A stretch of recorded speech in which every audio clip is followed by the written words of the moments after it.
G'day, I'm Stephen Page from Page Provan Family and Fertility Lawyers. Thank you for joining me on the Australian Family and Fertility Law podcast. Today I'm talking about what has Donald Trump done for surrogacy in the United States. As his crowd would say, USA, USA, USA. Well, great, but what has he actually done? Well, as of January this year, and this is recorded in June, I said, well, going to the United States is pretty secure. The United States was, in my view, one of the safest places to do surrogacy. It was certainly respectful. It didn't matter whether you were single or a couple or gay or straight. Everyone got included, but it was expensive. And as of January, I said, about $300,000 or more Australian to do your surrogacy journey from home back to home. And what's happened? Well, of course, he becomes president in January and then things go crazy.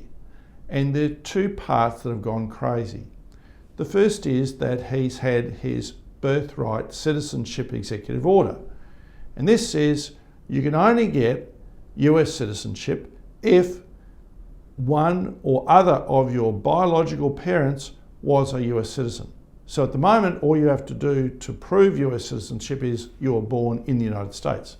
So you go to the State Department, here's my birth certificate, apply for and obtain US citizenship. But now, if that executive order is upheld, you have to prove that fact. Now, I can imagine that even if you had a sperm donor or an egg donor who is an American, you will have to prove on that scenario that who they are and they've been an anonymous donor. Good luck with that. So we'll see where that goes.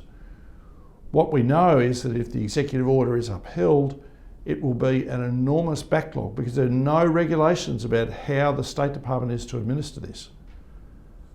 And what we saw during the pandemic was that when the State Department stopped processing passport applications, at its peak, it had a queue of 1.3 million passport applications, people waiting to get a passport from the United States.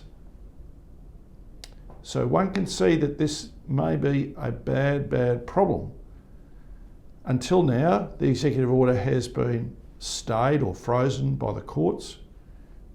There is currently a judgment pending in the Supreme Court about a preliminary point concerning an earlier injunction given by one of the judges. So we'll see where that goes. I don't know when judgment's going to be delivered, but I can guarantee after that happens, I'll do another video and podcast. But for the moment, the executive order has been stayed.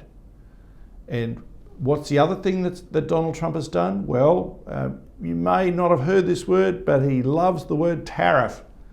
And what have we seen with tariffs? They're on, they're off. They're at this, they're at that. This percentage, that percentage, what country, etc. And what have we seen about the bond market and the exchange rate? They've bounced, just like a child on a trampoline. And what does that mean if you're doing surrogacy in the United States? Well, the cost may go up significantly. If the Australian dollar goes crashing down, then your cost goes up. But then next week it might be the other way around. The Australian dollar might go up and then your costs go down. For Australians undertaking surrogacy in the US, I'm confident that the child will come back. The Australian government was very supportive of children stuck during the pandemic, managed to get Australian citizenship for those children quickly and a passport and got them home. But if you're considering undertaking surrogacy in the United States, beware of these two events that have occurred, and we'll see where they go, but they're certainly a worry. Thank you for watching and listening to the Australian Family and Fertility Law podcast. I'm Stephen Page from Page Provan Family and Fertility Lawyers.